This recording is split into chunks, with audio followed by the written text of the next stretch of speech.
मस्जिद को पर्दे से ढको, ये कैसा फरमान। प्रशासन ने पर्दा तो हटा दिया, सरकार भी सफाई दे रही है, लेकिन सवाल तो अब भी यही है कि यह पर्दा क्यों लगाया गया था। अगर किसी स्थिति में पर्दा लगा तो हटाया क्यों गया। आखिर यह फरमान किसने और किसके कहने पर जारी किया। वैसे हरिद्वार में मस्जिदों का ढका जाना तो कांवड़ यात्रा से जुड़े विवाद का एक्सटेंशन है, लेकिन पहले से जारी नेम प्लेट विवाद पर भी आज चर्चा जारी रही।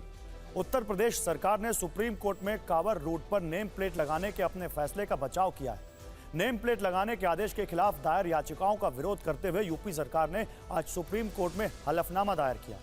यूपी सरकार ने कहा कि उसका इरादा कांवड़ यात्रा को शांति के साथ सही तरीके से पूरा करवाना है। यूपी सरकार ने कोर्ट में दलील दी कि दुकानों के नामों की वजह से पैदा होने वाले भ्रम को दूर करने के लिए यह निर्देश जारी किया गया था। इतना ही नहीं, यूपी सरकार ने कोर्ट में यह भी कहा कि कांवड़ यात्रियों की दुकान को लेकर की गई शिकायतों के बाद यह आदेश जारी किए गए। कोर्ट को बताया गया कि कांवड़ यात्रा के दौरान खाने को लेकर गलतफहमी पहले भी तनाव और झगड़े की वजह बनती रही है। इन निर्देशों के पीछे मकसद ये था कि कांवड़ियों को यह पता चल सके कि वो कौन सा भोजन ले रहे हैं, ताकि भूल से भी उनकी धार्मिक भावनाएं आहत ना हो। कांवड़ यात्रा के दौरान खाने में प्याज लहसुन का इस्तेमाल भी झगड़े की वजह बन सकता है।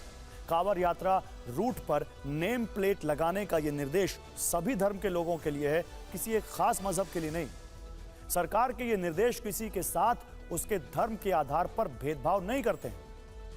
यूपी सरकार ने सुप्रीम कोर्ट में दाखिल अपने जवाब में अपनी दलीलों के समर्थन में कांवड़ रूट की कुछ खाने पीने की दुकानों की तस्वीरें पेश की थी। राजस्थानी खालसा ढाबे के मालिक का नाम फुरकान है।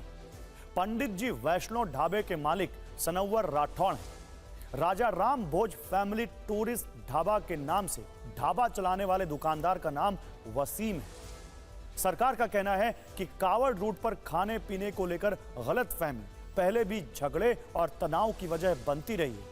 ऐसी कोई अप्रिय स्थिति ना बने और नंगे पैर पवित्र जल ले जा रहे करोड़ों कांवड़ियों की धार्मिक भावना गलती से भी आहत ना हो, इसीलिए दुकान के बाहर नाम लिखने के निर्देश जारी किए गए थे। लेकिन यूपी सरकार के इस हलफनामे के बाद भी सुप्रीम कोर्ट ने कांवड़ रूट पर खाने पीने की दुकानों पर नेम प्लेट लगाने के आदेश पर रोक जारी रखी। यूपी सरकार के साथ एमपी और उत्तराखंड सरकार को भी कोर्ट में जवाब देना था, लेकिन उन्होंने इसके लिए समय मांगा, जिस पर कोर्ट ने दोनों राज्यों को 2 हफ्ते में जवाब देने के लिए कहा है। यह आदेश 5 अगस्त तक लागू रहेगा, उसी दिन अगली सुनवाई होगी। नेम प्लेट विवाद के साथ अब बात इस खबर की। जी हां, यूपी में लोकसभा चुनाव के नतीजों के बाद से बीजेपी की अंदरूनी सियासत भी गर्म है।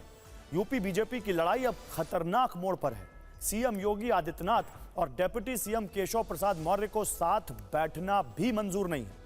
केशव ओबीसी नेताओं को साथ जोड़ रहे हैं, तो योगी अपने समर्थक विधायकों की संख्या बढ़ाने में जुटे हैं। दूसरे deputy CM Brajesh Pathak CM की बुलाई बैठक में नहीं गए। संगठन और सरकार की दूरी और बढ़ गई है। यूपी बीजेपी 2 गुटों में बटी नजर आ रही है। एक तरफ सीएम योगी आदित्यनाथ हैं और दूसरी ओर डिप्टी सीएम केशव प्रसाद मौर्य। दूसरे डिप्टी सीएम ब्रजेश पाठक भी योगी विरोधी माने जाते हैं। मुख्यमंत्री योगी आदित्यनाथ ने आज उन्हें मीटिंग के लिए घर बुलाया था, लेकिन लखनऊ में रहकर भी वो नहीं गए। सीएम योगी ने आज अपने घर पर लखनऊ मंडल के विधायकों और सांसदों की बैठक बुलाई थी। कल प्रयागराज की मीटिंग में डिप्टी सीएम केशव प्रसाद मौर्य नहीं गए। उससे पहले मुरादाबाद मंडल की समीक्षा बैठक में पार्टी के प्रदेश अध्यक्ष भूपेंद्र चौधरी नहीं पहुंचे।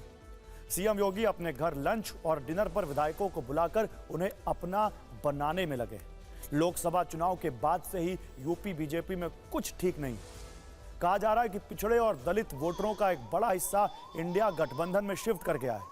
आउटसोर्सिंग में आरक्षण न देने के मुद्दे पर बीजेपी और सहयोगी दल सीएम योगी को घेरने में लगे। इस बारे में डिप्टी सीएम केशव से लेकर अपना दल अध्यक्ष अनुप्रिया पटेल तक चिट्ठी लिख चुकी हैं। भाई पीछे बीजेपी के विधायकों ने योगी राज में अफसरों की मनमानी को लेकर आसमान सिर पे उठा रखा है। अब फैसला बीजेपी के केंद्रीय नेतृत्व को करना है। बीजेपी में इस लड़ाई की शुरुआत सरकार से बड़ा संगठन है वाले ऐलान से हुआ। ये बात कहकर केशव प्रसाद मौर्य ने सीएम योगी आदित्यनाथ के खिलाफ ताल ठोक दी। उनके घर पर हर दिन बीजेपी के ओबीसी नेताओं का जमावड़ा लगता है। कुछ फोटो बाहर आती हैं तो कुछ दबा दी जाती है। बीजेपी के सहयोगी दलों के नेता ओम प्रकाश राजभर और संजय निषाद भी केशव से मिल चुके हैं।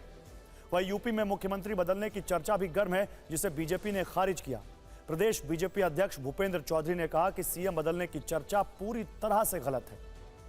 वैसे कहावत बड़ी पुरानी है जब भी दो लोग आपस में लड़ते हैं मजा तीसरे को आता है। अखिलेश यादव लगातार बयान देकर बीजेपी के झगड़े को हवा दे रहे हैं। आज तो अखिलेश यादव ने संकेतों में कहा कि कुछ लोग दिल्ली के मोहरे हो गए और दिल्ली का वाईफाई का पासवर्ड मार रहे हैं। इस पर केशव प्रसाद मौर्य ने जवाब दिया कि अखिलेश खुद कांग्रेस के मोहरे हैं।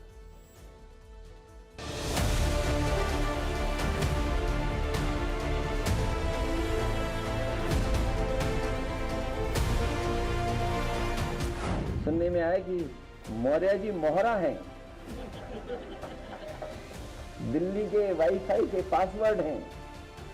अगर दिल्ली वाले किसी से मिलते हैं तो लखनऊ वाले भी मिल लेंगे किसी से, तो बताओ सरकार चलेगी ऐसे?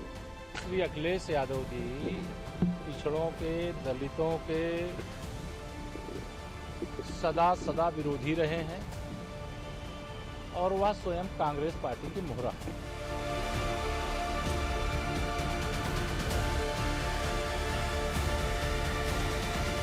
ये सारे विषय पार्टी के सब विषय पार्टी के विचाराधीन है, ऐसा कुछ है नहीं। हमसे बड़ा हमारा संगठन है, इसमें कहने में मुझे कोई गुरेज नहीं है। संगठन बड़ा होता है और संगठन ही सरकार बनाता है। आज मैं विधायक खुद संगठन के नाते।